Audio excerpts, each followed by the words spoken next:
And perfect.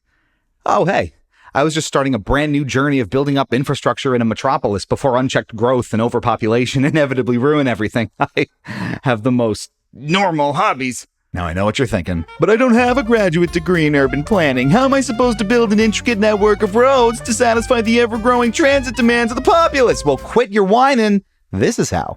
Mini Motorways is a strategy puzzle game about infrastructure, like developer Dinosaur Polo Club's previous game Mini Metro, but a fair bit more complex. This one focuses on creating a road network that connects houses and buildings of the same color. Pins that need to go to a home build up over time, and as more buildings appear and your city gets busier, it's your job to keep the network flowing before too much backup ends the game. You get upgrades at weekly intervals to improve traffic flow, including bridges, traffic lights, roundabouts, and the titular motorways. The game never forces you into any one solution or road structure, and buildings appear completely randomly and dynamically, so no two runs are ever the same.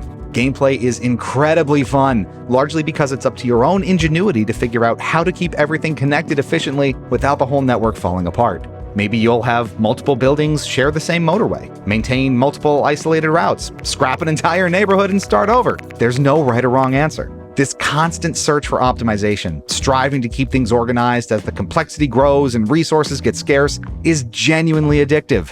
And tackling each new issue, an overcrowded intersection, a building in an obnoxious place, a shortage of road tiles, it all adds to the fun as games go on.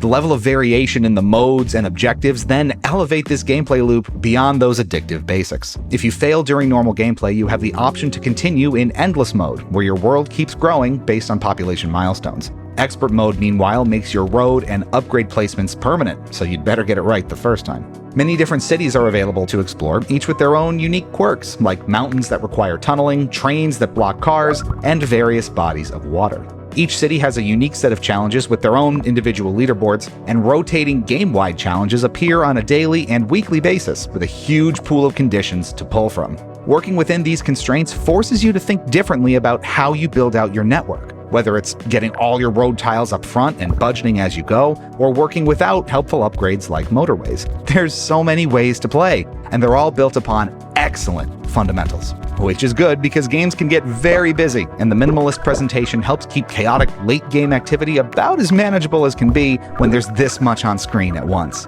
The game doesn't have a traditional soundtrack. Instead, music and sound are dynamically generated based on the state of the game and the activity out on the roadways, which is pretty cool, though it's admittedly not essential. This is the sort of casual game where you end up listening to other music alongside it or playing in an environment where you can't really hear what's going on.